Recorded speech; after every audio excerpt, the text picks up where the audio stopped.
and there'll be some wet and windy weather this weekend across northern parts of the UK, particularly northern and western Scotland. Further south, it'll be drier and a little milder.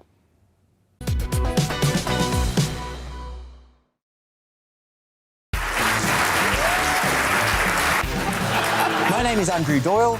Join me every Sunday evening at 7 p.m. for Free Speech Nation. This is a show where we address current affairs and news stories of the week with the help of two wonderful comedian panellists. I brought in comics because I want to give it a lighter edge, and also they work for less. See you there.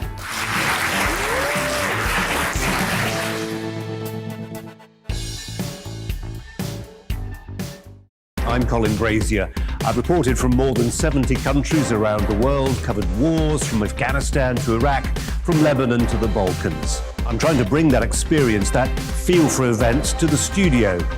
And something else. I'm ready to give an opinion. Today's stories with a spark. Brazier from 8 p.m. weekdays on GB News. Join us for Political Correction. We're here every Sunday to correct politics and put you, the people, back in charge. We talk about all areas of the United Kingdom, including Northern Ireland. Our debate goes way beyond the Westminster Village. It's about the real country. It's about your opinion. So please, we want you to tell us what you think. This is Political Correction. Every Sunday morning from 10 a.m. here on GB News.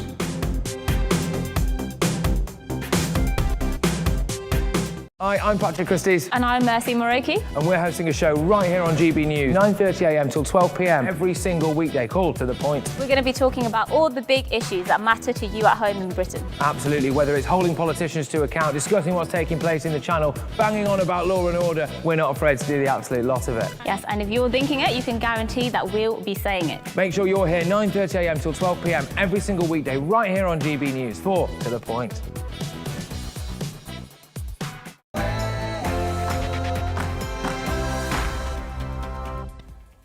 Hello and welcome to The Briefing with me, Gloria de Piero. In a moment, we'll be going live to the Commons for Prime Minister's questions, and we'll be going through the post-match analysis with my fantastic panel of politicians. Today is Conservative MP for Ipswich, Tom Hunt, and the Labour MP for Sheffield Hallam, Olivia Blake. And please give me your political briefing and verdict on Prime Minister's question time. Send in your views and opinions by emailing gbviews@gbnews.uk or tweet me at gbnews.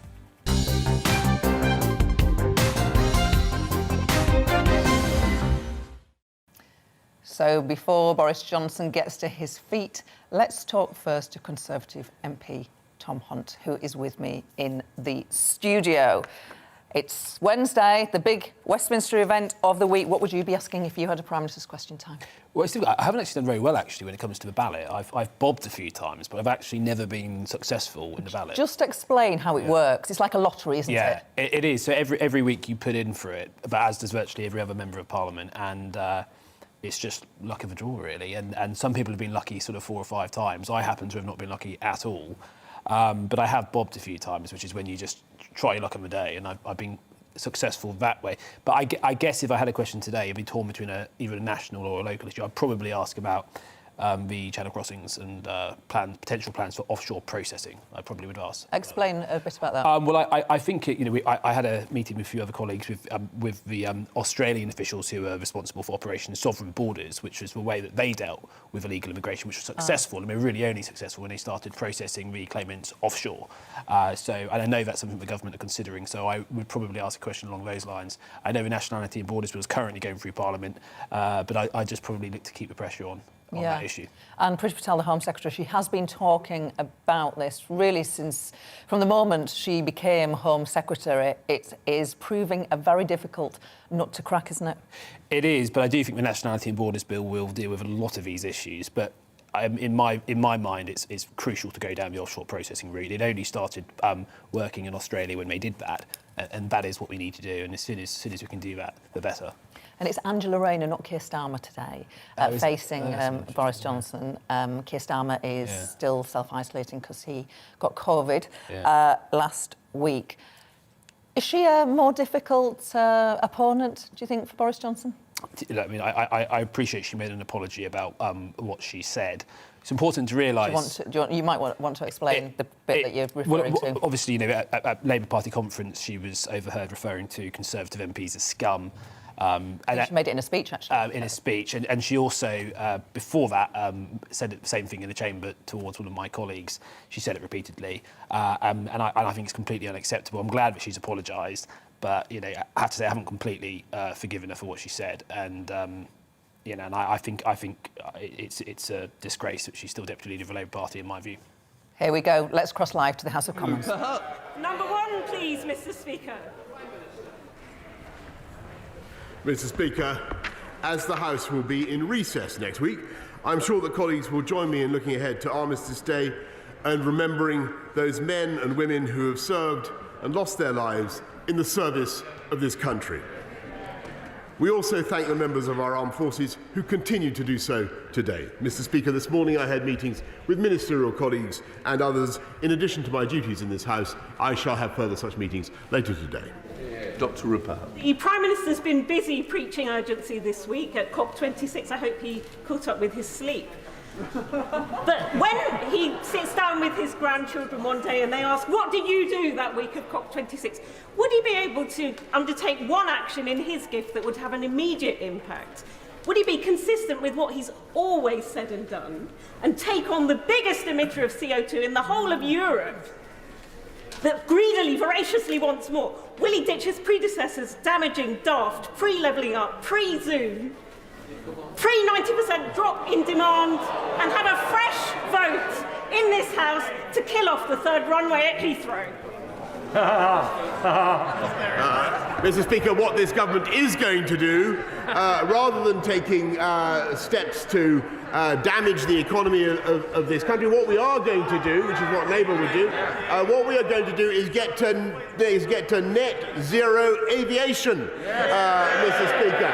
That's the future for this country. Clean, green aviation. And by the way, I think that has every chance of arriving a lot earlier, Mr. Speaker, than a third runway at Heathrow. James Wilde. Thank you, Mr. Speaker. I share my right honourable friend's commitment to build back better, to build back greener, and to level up. And I have a project that will deliver on all those things, rebuilding the ageing Queen Elizabeth Hospital in King's Lynn. I've shown him the pictures of the 200 props holding up its decaying roof. So will the Prime Minister make the Queen Elizabeth one of the 8 new schemes giving people in Norfolk, Lincolnshire and Cambridgeshire the hospital they need? Mr. Speaker, I know that my honourable friend does a huge amount of work for his constituents. I have seen the pictures that he describes, and I can tell him that the application is in from the hospital in his constituency. It is under consideration, and we aim to make our final decision in the spring of next year. We now come to the Deputy Leader of the Labour Party, Angela Rayner. Thank you, Mr. Speaker. And can I share the opening words from the Prime Minister regarding our armed forces and the tremendous work they do, and also send my best wishes to all those recovering in Salisbury, and give our sincere thanks to the emergency services that responded on that day. And I'd also like to wish all those celebrating tomorrow a happy and peaceful Diwali. Now, let me start with something on which there should be agreement across all sides of the House. The independent standards process found that a member broke the rules on paid lobbying. Surely the Prime Minister accepts that this is and should be a serious offence. Yet we have seen reports that he will respond by scrapping the independent process and overturning its verdict.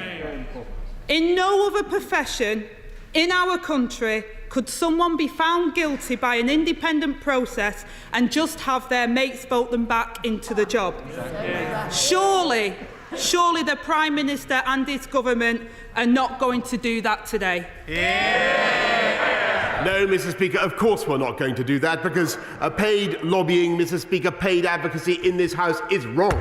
and let me make absolutely no bones about that. And members who are found guilty of that should apologise and pay the necessary penalties, Mr. Speaker. But that is not the issue in this case or this vote that is before us today. It is not. The issue in this case, which involved a serious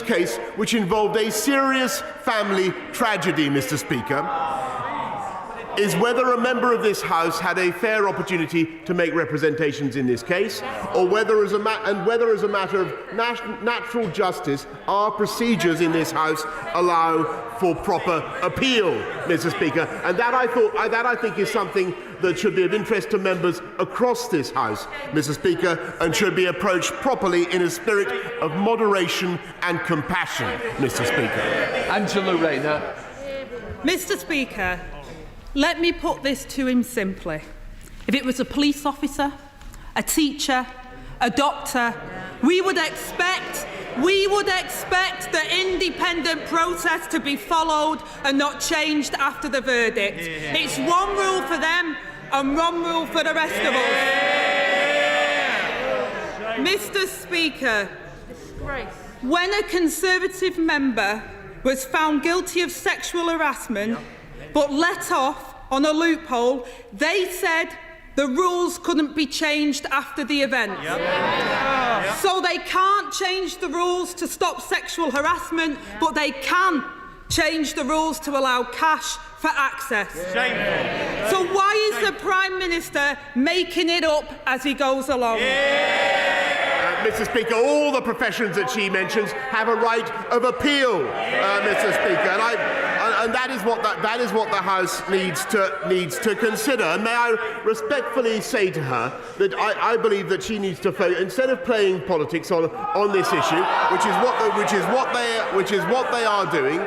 I think that she needs to consider the procedures of this House in a spirit of fairness, Mr. Speaker. And we on this side of the House, instead of playing politics, we are getting on with delivering on the people's priorities, Mr. Speaker. 40 more hospitals, 20,000 more police officers, wages up, growth up, and jobs up across this country. Those are our priorities. Order. Mr. Perkins, I don't want to say any more of that either. Right. Angela Rayner. Mr. Speaker, this isn't about playing politics in this place. This is about playing by the rules. And as we can see, it's one rule for everybody else and one rule for the Tory Conservatives. When they break the rules, Mr. Speaker, they just remake the rules. And I know that Donald Trump is the Prime Minister's hero, but I say to the Prime Minister, in all seriousness, he should learn the lessons that if you keep cheating the public, it catches up with you in the end. Because while they're wallowing in sleaze, the rest of the country faces higher bills, rising costs and damaging tax rises. So I ask the Prime Minister, can he tell us what is the projected tax increase per household over the next 5 years?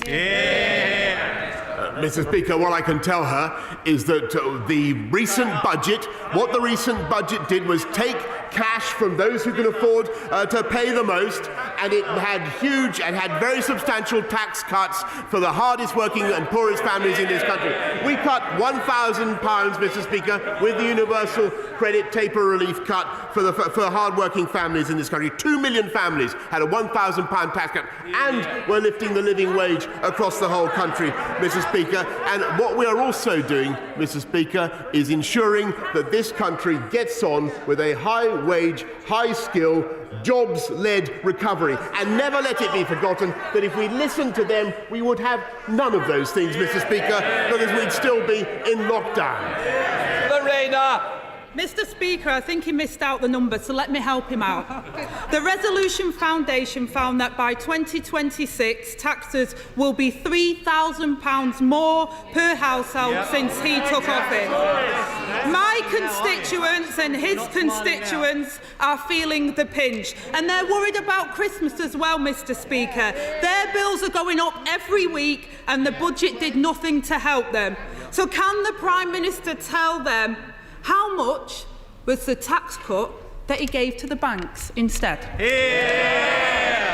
Mr. Speaker, as she knows very well, it is the banks and the bankers who are paying far more proportionally as a result of our tax measures to cover the cost of the NHS. And actually, it's a very moot point, because the £36 billion came from 50% of it comes from the 14% who are the richest in this country, Mr. Speaker, overwhelmingly from the banks and financial services industry who can pay the most. And the astonishing thing, Mr. Speaker, is when it came to voting for that £36 billion increase in 48 new hospitals, in 50,000 more nurses, in looking after our public services, they voted against it, Mr. Speaker.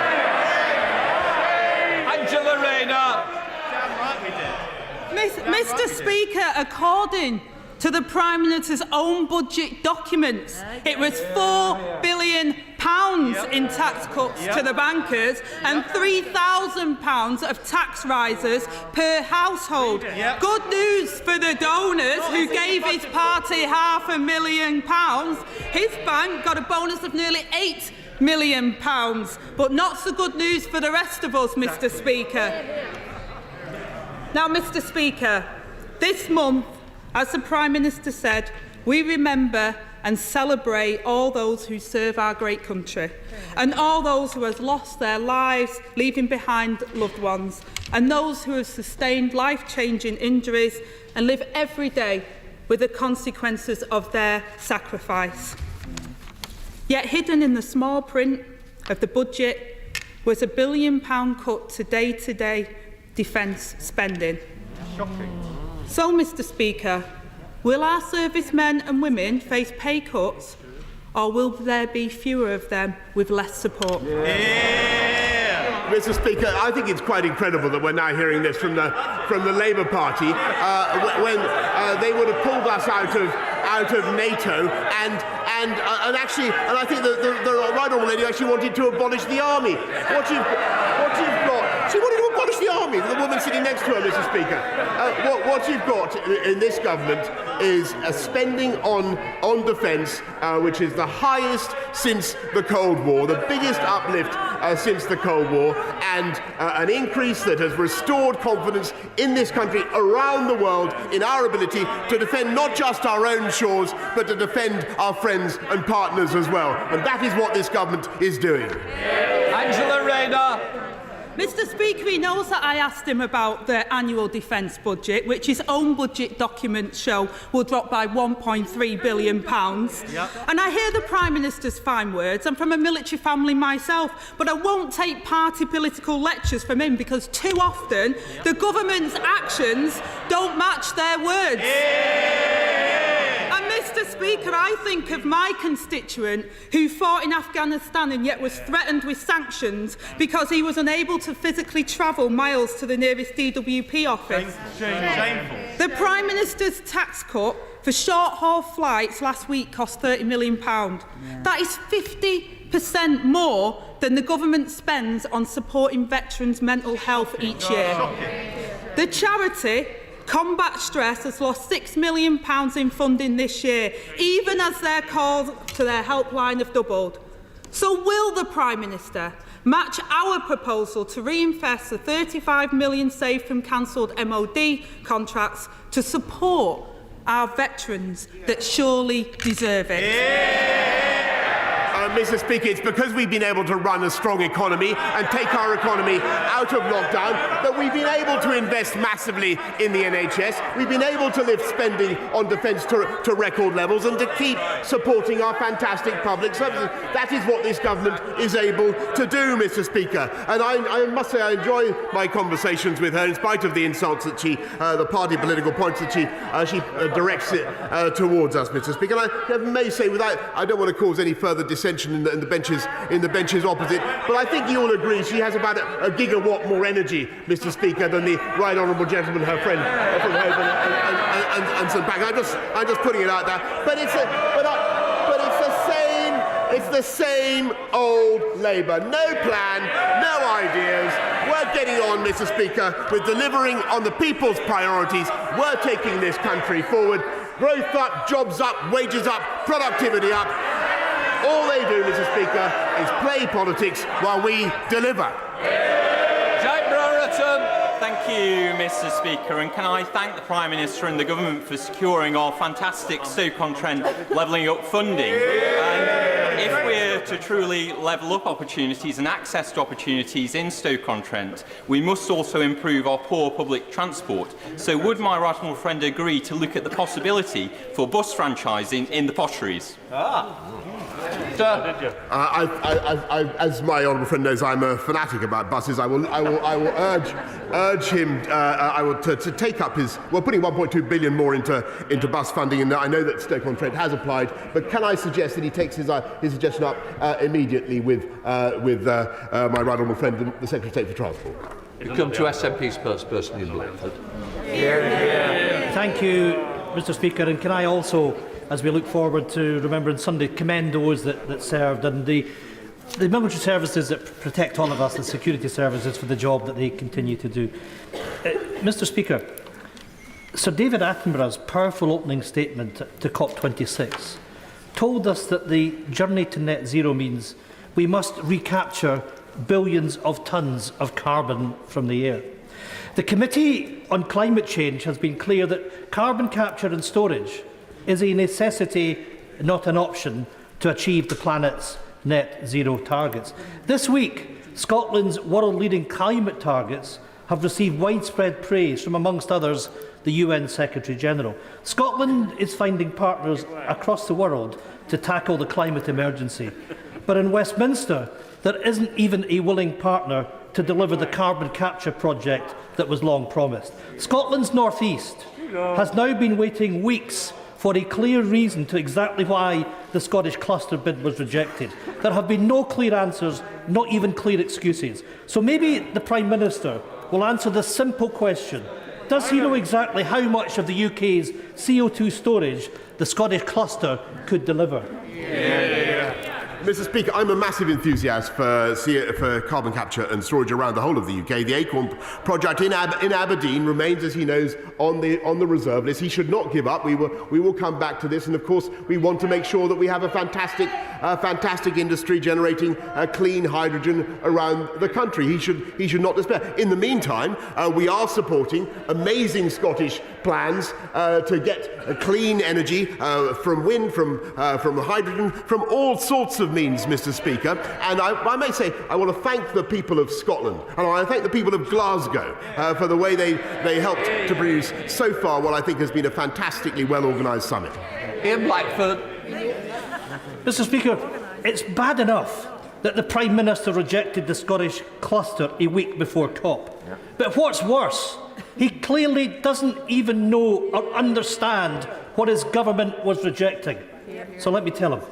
The Scottish cluster bid would have stored 30% of the UK's CO2 emissions, and it would have supported the creation of around 20,000 jobs in green industries. It was by far and away the best bid, Prime Minister. If this decision was based on science alone, it would have been approved on the spot. It is obvious that this was a political decision in Westminster to reject it. With days left at the COP summit, will the Prime Minister now reverse his government's massive own goal when it rejected the Scottish cluster? Mr. Speaker, I'm trying to encourage the right honourable gentleman to be a little bit less gloomy about the prospects of this initiative. I understand exactly what he says, and what we're doing is working with the Scottish Government, and I thank the Scottish Government for their cooperation, all the support they gave to COP as well in the last few days and weeks, and what they're doing. We will come back to this, Mr. Speaker. But what I may say is that I think what I think is working well is the spirit of cooperation between all levels of government in this country, and what doesn't work is confrontation. Simon Jupp. Thank you, Mr. Speaker. House prices are rising in East Devon, with the dream of home ownership becoming out of reach for too many local people. New build developments must be affordable, with protections in place to restrict the number of properties becoming second homes. The loophole which allows second homeowners to avoid paying council tax should be closed quickly to help local authorities. Will the Prime Minister meet with me and colleagues from across the South West to discuss this growing crisis across our region? Mr. Speaker, I know how strongly my honourable friend and other colleagues across the South West feel about this issue, and that's why we've legislated to introduce higher rates of stamp duty on second homes, and we will ensure that only genuine holiday businesses can access small business rate relief, Mr. Speaker, but I'm happy certainly to meet with colleagues to discuss what further we may do to ensure that local people get the homes they need. Bill Hanby. Speaker, Scotland is vital for the UK's energy needs, both currently and in the future. It's also vital for future offshore capabilities and other low-carbon and renewable energies. Not my words, but those of the Minister for Energy, confirming that it is the rest of the UK that is dependent on Scotland, not the other way round. Does the Prime Minister not realise that his failure to invest in carbon capture and storage at St Ferguson, Grangemouth and feeding the potential at Musmoran in my constituency is regarded as an act of deliberate economic vandalism, casting himself less as Bond and more as Blofeld the villain for all of the COP26 world to see? Mr. Speaker, what the COP26 world can see is the astonishing achievements of Scotland and the rest of the UK in developing clean energy sources. And I've said to the right honourable gentleman here, the leader of his party in Westminster, that we will come back to the Aberdeen. Sorry, forgive me, he's a member of a different party. Forgive me. It's actually the same agenda, though, Mr. Speaker. We will come back to this, and what I found encouraging about the last few days is the spirit of cooperation and joint enterprise that I now detect that will enable us to deliver massive carbon cuts across this whole country. Peter Gibbs. Thank you, Mr. Speaker. Darlington Station is receiving £105 million thanks to this government's plans to make it HS2 ready. I want to make sure that Darlington benefits from high-speed rail. So will my right honourable friend meet with myself and regional colleagues to discuss the eastern leg of HS2 and reopening the Leamside line to allow the whole region to be better connected?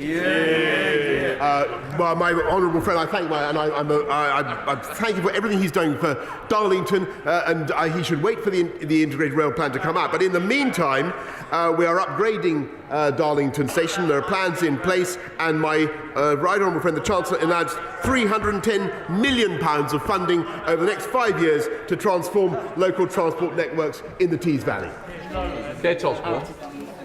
Thank you, Mr. Speaker. The Prime Minister says he's a fanatic of buses, but what about trains, and not just in Darlington, but the mention of the Leamside line? Because last Wednesday I was notified that a joint bid to reinstate the mothballed Leamside line had not been successful in attracting the next stage of the feasibility funding from the government as part of the Restoring Your Railway Fund. So can I ask the Prime Minister, what specific plans does the government have to invest in the North East, in places like Gateshead and South Tyneside in my constituency, and when is he going to get serious about levelling up in our communities instead of just using the term as a meaningless populist slogan?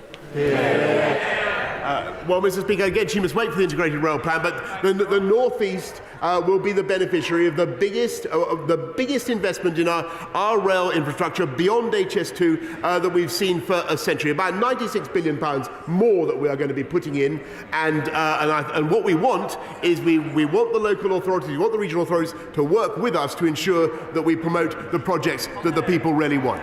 Andrew Letts. Thank you, Mr. Speaker. Thank you again. I want to really thank my right honourable friend for his support for the Early Years Healthy Development Review, and in particular for the £500 million of new money at Spending Review last week. My right honourable friend often says that talent is spread equally across our country, but opportunity is not.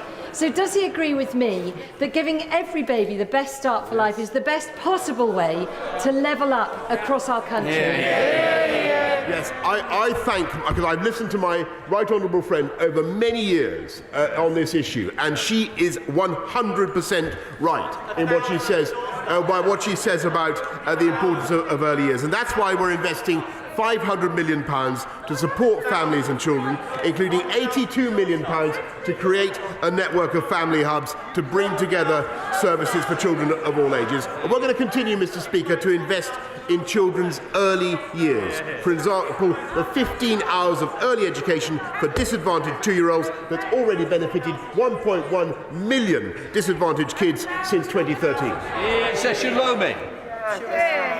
Thank you, Mr. Speaker. I was recently contacted by a Vauxhall constituent whose mother tragically committed suicide after criminal domestic abuse by her husband, with the inquest into her suicide finding his actions to be a direct cause.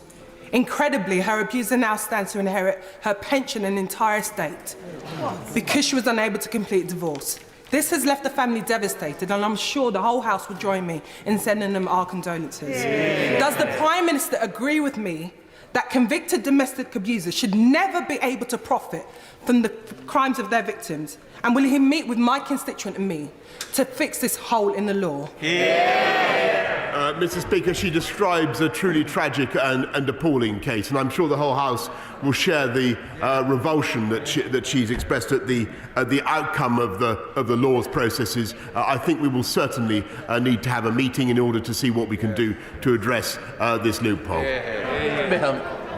Mr. Speaker, NHS staff performed magnificently in the pandemic, but there are now severe shortages in nearly every specialty. So, will my right honourable friend support an amendment to the health bill backed by 50 NHS organisations, every Royal College, to require Health Education England to do regular independent forecasts of the numbers of doctors and nurses that we should be training, so that we can reassure people, despite the pressure today, we are at least training enough doctors and nurses for the future?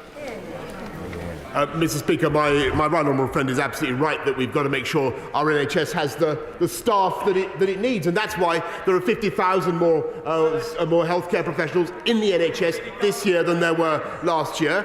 12,000 more nurses, Mr. Speaker, and in addition, there are 60,000 nurses in training.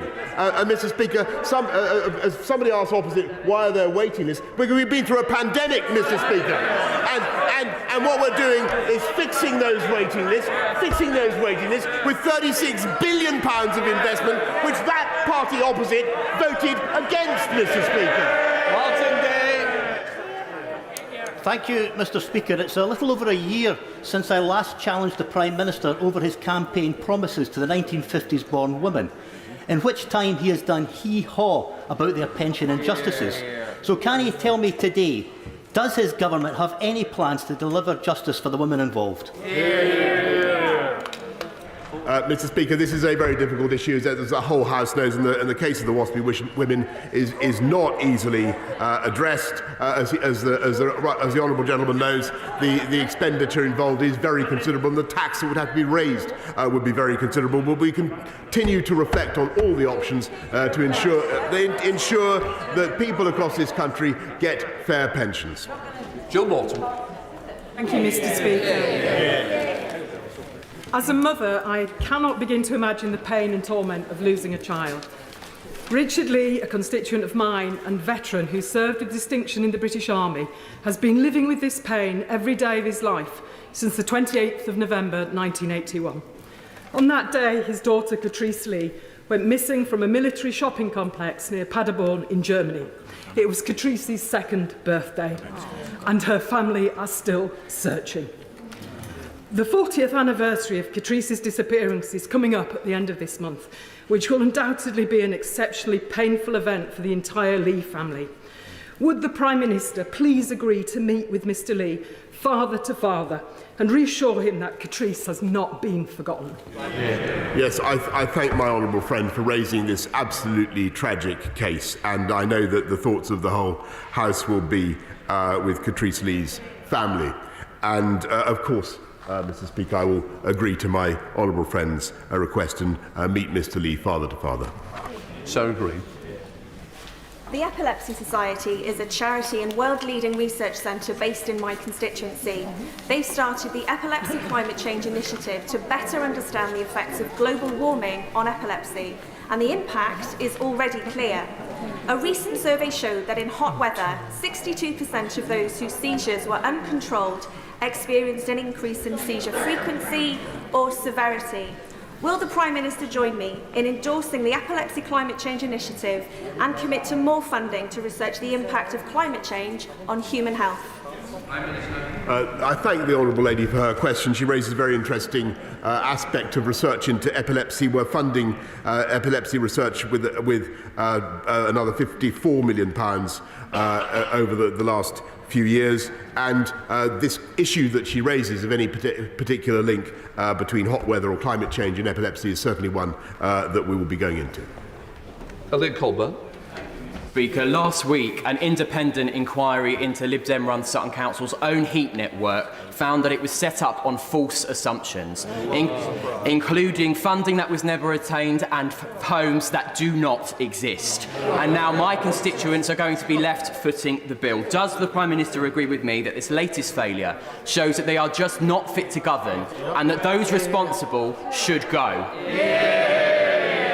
Well, Mr. Speaker, it's not the first time that the Lib Dems have campaigned on homes that don't exist or will never exist. If I think of their campaign in Chesham and Amersham, Mr. Speaker, but I will certainly look into the matter that he raises. Paul Longfield. Mr. Speaker, in a recent ITV interview, the Prime Minister was asked about my constituent Jenny Garrett. Now, Jenny is a victim of the cladding scandal. Just before last Christmas, her building was evacuated because of safety concerns.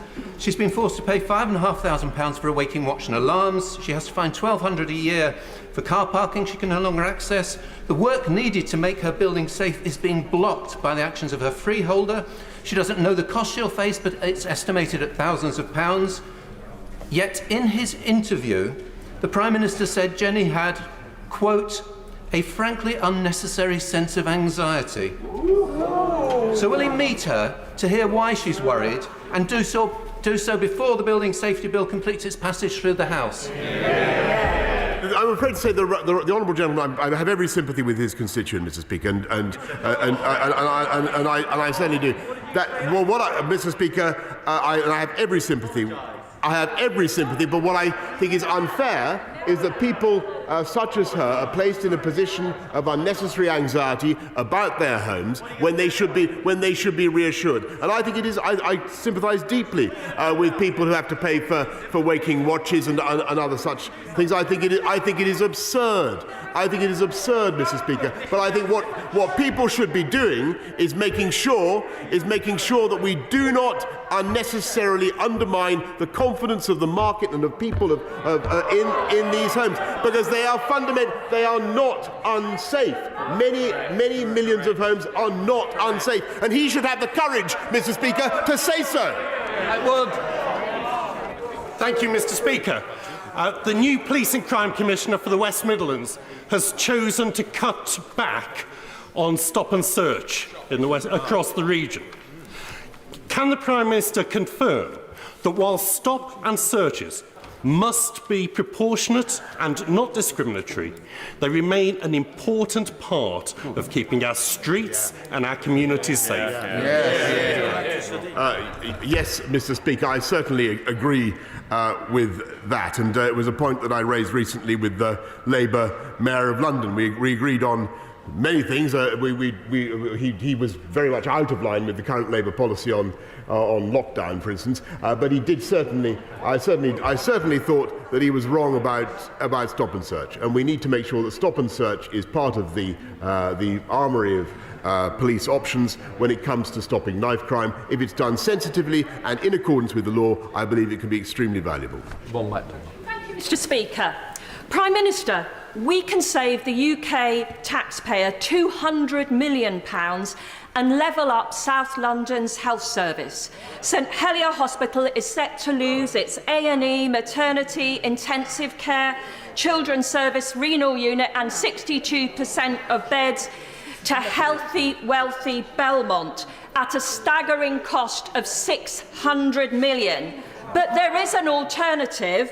Rebuild St Helier, where health is poorest, and save £200 million. Now, it's not my job to help the Prime Minister sort out his budget, but wouldn't this be a good place to start? Mr. Speaker, we are investing in 48 new hospitals and rebuilds. And what is her job?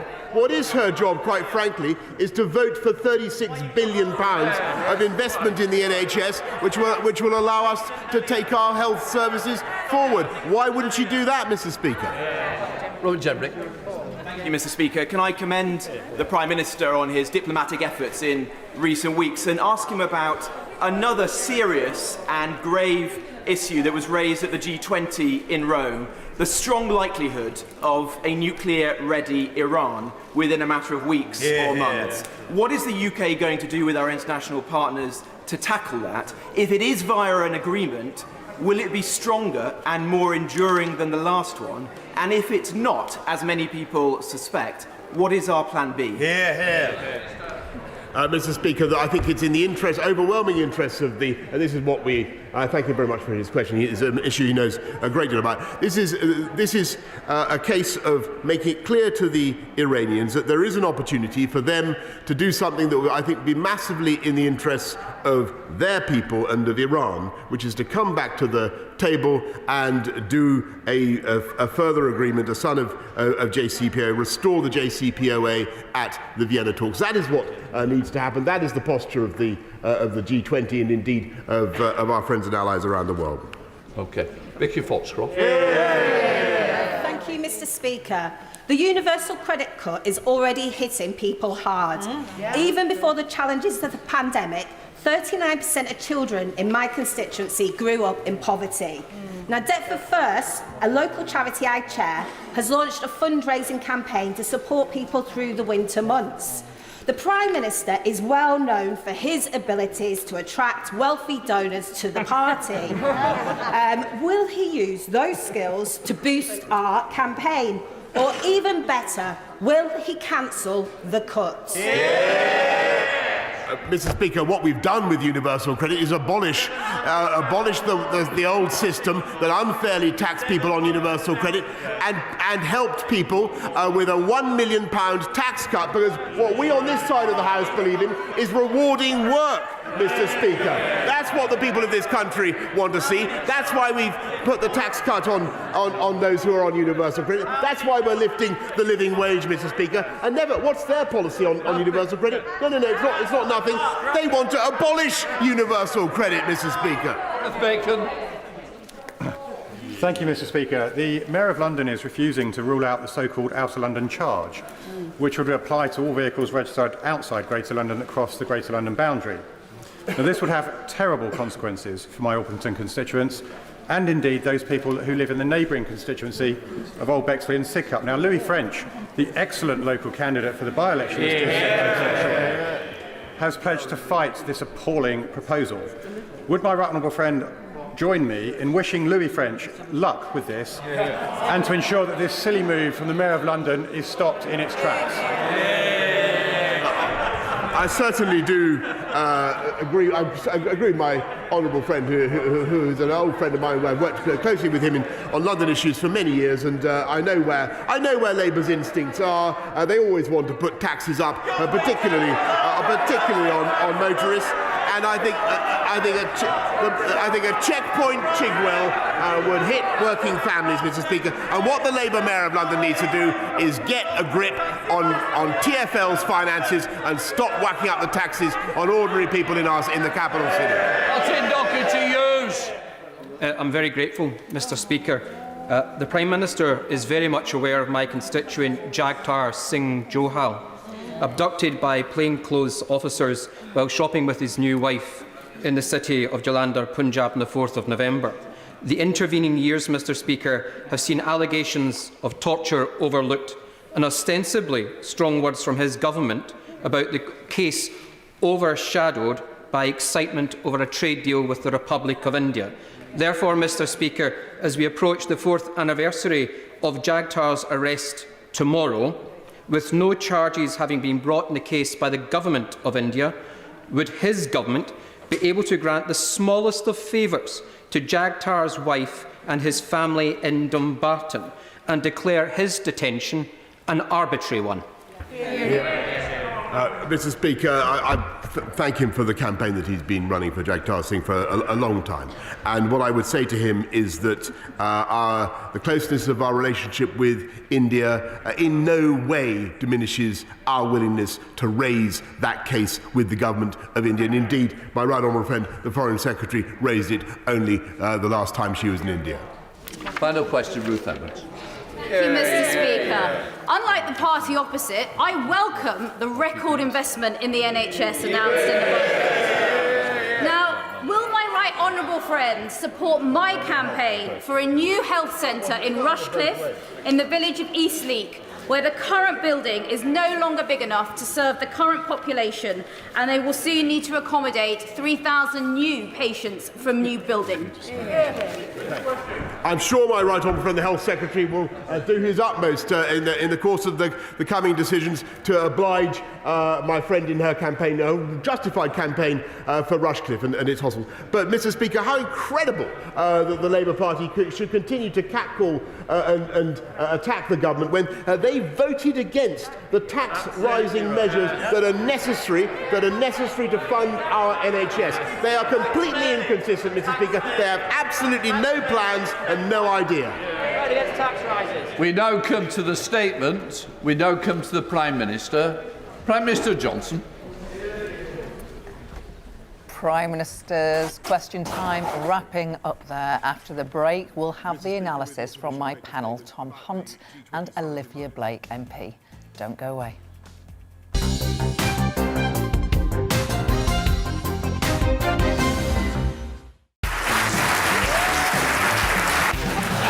My name is Andrew Doyle. Join me every Sunday evening at 7 p.m. for Free Speech Nation. This is a show where we address current affairs and news stories of the week with the help of two wonderful comedian panellists. I brought in comics because I want to give it a lighter edge, and also they work for less. See you there.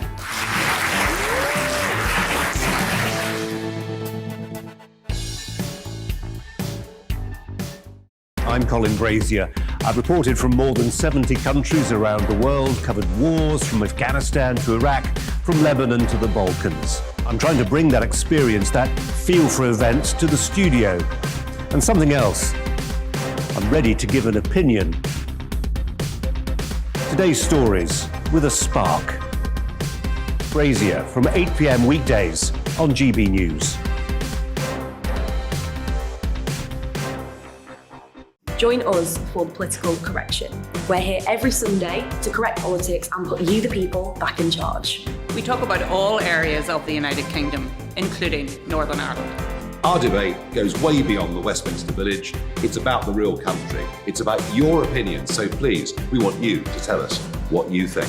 This is Political Correction. Every Sunday morning from 10 a.m. here on GB News.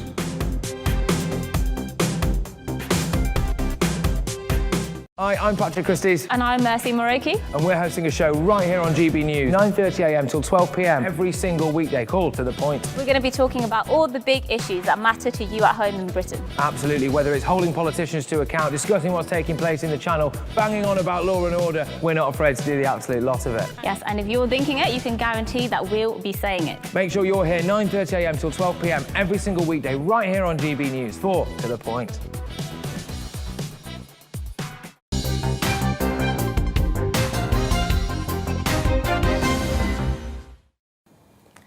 Welcome back. Prime Minister's question time done for the week. With me now to go through how it went are my fantastic panel, Tom Hunt, the Conservative MP for Ipswich, and Olivia Blake, the Labour MP for Sheffield Hallam. Olivia, to you first. Good to see you. Hello. What was the standout question for you? Well, I think the question around issues of independent standards from Angela Rayner really kind of showed really the depths that this government are willing to go to on protecting the integrity of our political system. So I thought that was a standout question for me. But also my colleague Flo Eshalomi asking about that domestic violence case, which is deeply harrowing as well. I agree with you about Flo Eshalomi, actually. Absolutely. And we're going to come back to the issue of standards, which is the big political story of today. And let's face it, it may go on for longer than today. But to you first, Tom, your standout question. Well, it was difficult because a lot of them are about very local issues, but I think probably Andrea Legend's question about the early years funding, the £300 million funding, which I completely agree with her on. I'd like to see some of that money, or perhaps some other money, invested in trying to diagnose learning disabilities early on in young kids, because it's incredibly important to give them the support they need later on. So that's probably, for me, the standout question. Tom Hunt, I'm going to stay with you. Yeah. And former politician to politician. Yeah. I actually feel sorry for you today, because you are in the seat where there's actually a really difficult issue for you guys. Owen Paterson found to have broken the rules by the independent committee. He promoted 2 companies that paid him a combined income of £112,000 a year. The recommendation from that committee is he is suspended for 30 sitting days. Why is there even a question about this? I think the question is about the process, and it's about whether the process was correct. I mean, the Prime Minister mentioned the point that there is no appeal, which seems to me to be wrong, because we heard the example by the shadow leader of the Labour Party about, this is very different because all these other professions would be different. But of course, in all those other professions, they'd have a right of appeal, which actually Owen Paterson doesn't have. And I think that it's certainly, having read the report, he's made some significant errors of judgment, and I think he's made some mistakes, and I think there should be some sort of penalty for that. But I think that he and everybody else clearly deserves to have a fair hearing, a fair trial. They deserve their witnesses to be heard. They deserve to have the right for appeal. And I think that there is a lot about this report that causes me concern and causes many colleagues concern. This amendment that has been put forward today does not exonerate Owen Paterson. It does not give him a clean bill of health. It just raises significant questions about the process and whether it's a proper process. And we need to have a proper process. Olivia Blake, back to you. The Leadsom Amendment recommends, and I quote, the current standard system should give members of Parliament the same or similar rights as apply to those subject to investigations of alleged misconduct in other workplaces and professions, including the right of representation and examination of witness and appeal. It's the process that's not fair. Of this place, we are elected officials, and that's the difference here. And I think we should have an independent process, and I think that the government are risking massively undermining that. And I think it's very telling that they think that they can change the rules for one of their own, yet when it comes to sexual harassment, and they've welcomed with open arms a member who was suspended for a short period for sexual harassment, yet when it comes to allowing cash for access, suddenly the rules have to change. OK. Tom, it's reported the body that it's suggested be set up will be chaired by Tory MP John Whittingdale, would have a majority of Tory MPs on it, the new body to examine MPs' conduct. I mean, it sounds as dodgy as hell. Well, I think actually John Whittingdale's a man of great integrity, so I'm not concerned about him being a fit and proper person to do that at all. But I think ultimately there's going to be a debate today, a 90-minute long debate. I think there's going to be a vote at about 3 p.m. We're not sure whether there's going to be a vote on the amendment or not. But I think that does Olivia believe that MPs have a right to appeal in this process? I think that is a crucial question, because right now they don't. And also, why has this taken 2 years? Why has this process taken 2 years? It seems also that you've got the same person is saying before it's even started that she thinks he's guilty. She's coming up. She's leading the investigation. She's calling the witnesses or not calling the witnesses. I mean, she's coming up with a conclusion, recommendation. There is a lot about this process that, to me, doesn't look right. But of course, I'm also of the view that I think he's done wrong. And I think that needs to be answered. So I'll be sitting through that debate today. It's an important matter. Integrity in our public life is clearly very important. I don't think this is a straightforward matter. I've got concerns about the process, significant concerns about the process. This amendment, which may well be voted on today, is not about giving him a clean bill of health. It's not about exonerating him. It's about the process. And in terms of another member who Olivia refers to being welcomed back with open arms, well, that particular member hasn't had the whip restored. So I think it's incorrect to say that in terms of a parliamentary party, he's been welcomed back with open arms. The whip has not been restored, and there are no plans to do so. Olivia, we'll come back to you next. There's been all sorts of briefing and counter-briefing about whether this committee is fit for purpose. Something that was pointed out in a newspaper today. Craig McKinley, the Conservative MP, was found to have broken Commons rules for failing to register business interests in a dormant airline company, even though it had no bank account and held 2p in capital. And critics of the existing process compared that decision with the case of Labour MP Stephen Doughty, whom Ms Stone, the Commissioner, ruled did not break the Parliamentary Code of Conduct in asking a vulnerable constituent to supply him with the Class C prescription drug diazepam. So the suggestion is that this is not an independent committee, really. It takes harsher views on some MPs than it does others. Well, I think this is why we need an independent process. I think if we end up getting involved in political interference in these decisions, then we will lead to much more weighted being given to who the personalities are, rather than the facts and understanding and deeper reasons why these decisions have been come to. I think it's worth saying this is also about ethics, not just integrity, and I think that is something that this government clearly is severely lacking, which is exactly why we're not saying we should continue on forever like we are, but we are saying we need to keep that independent integrity, and we would want to set up an independent integrity and ethics commission if we were in power, to stop this political interference as we've seen today. It's completely unacceptable, and I just do not think people watching will believe the government aren't seeking to do this just to change the rules for one of their own. She's got a fair point. The public are going to not be thinking favourably. They don't give MPs the benefit of the doubt, and this has a rotten smell about it. It's difficult on days like this. I bet you wish that you didn't have to have this vote this afternoon. Well, I have to say, it has sort of come out of nowhere. Going into a week, I didn't think this would be a big issue this week. I'm concerned. I've been in the Education Committee this morning. I'm concerned about that. I'm concerned about local things in my constituency. But there is this interesting case which you raised about the Labour member that this purchase of this Class C drug and how that was dealt with, and that all seemed to be hunky-dory, clean bill of health. That's fine. So I mean, I have concerns about the whole how this has all been operating, and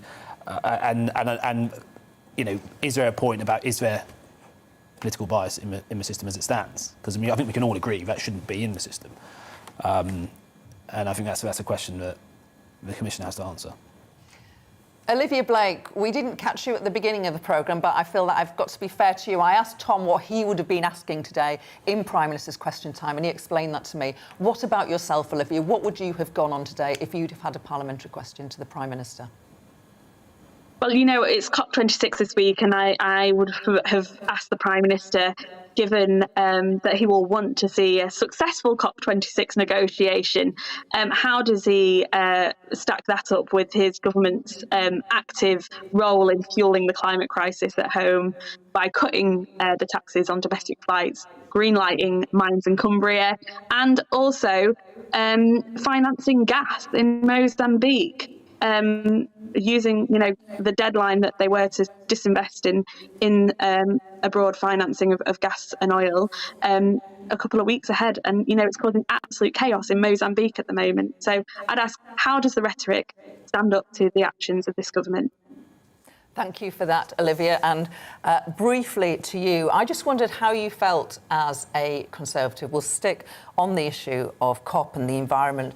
When you hear your own government sort of say things which suggest eat less meat, change your boiler, you really shouldn't have a petrol or diesel car. How does that feel? It doesn't sound very Conservative to me, but what do you think? I actually said this recently, but I'm a huge fan of meat, and I don't think we should be discouraging people from eating meat. And I think that everything that all of my best meals I have are meat, steaks, roast dinners, and I will not be eating less meat, and I will not be encouraging my constituents to eat less meat. If I want to be vegan, that's great, because great vegan restaurants and cafes. But look, climate change is an issue. You've got to grapple with it, but you've got to do so in a way which doesn't bankrupt the economy. We've got to link together future technology for future economic growth, but also tackling climate change. The Prime Minister is doing a good job of doing that, in my view. But we've got to balance that with also not skyrocketing bills for constituents and low incomes, which is something that I'm concerned about, many other colleagues. Yes. Is there unrest on the Tory backbenchers about the costs involved of perhaps having to change your boiler? I mean, there are deadlines for, boilers got a to copy. gas boilers. I think it's 2035 when you won't be able to have a gas boiler. Similar for cars, petrol and diesel cars. I mean, not everyone can afford a Tesla. I wouldn't say there's unrest on. I think there's questions which I'm sure will be answered. There's a lot more detail to still come forward, and I look forward to receiving that detail.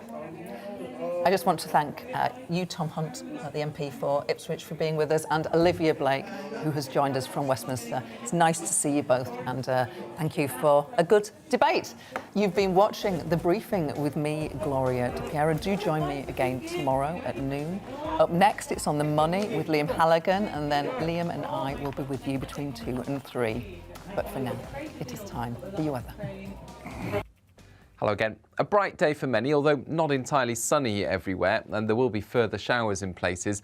Along with a brisk north wind, it will feel cold at times. That wind you can see coming around the low pressure, which is still to the northeast of the UK, and these blues sinking south, so it is cold out there. I think Wednesday will be the coldest day of the week. And in many places, actually, a lot of cloud has arrived because the winds have switched so that they're now pulling cloud and showers in from the North Seas, northern and eastern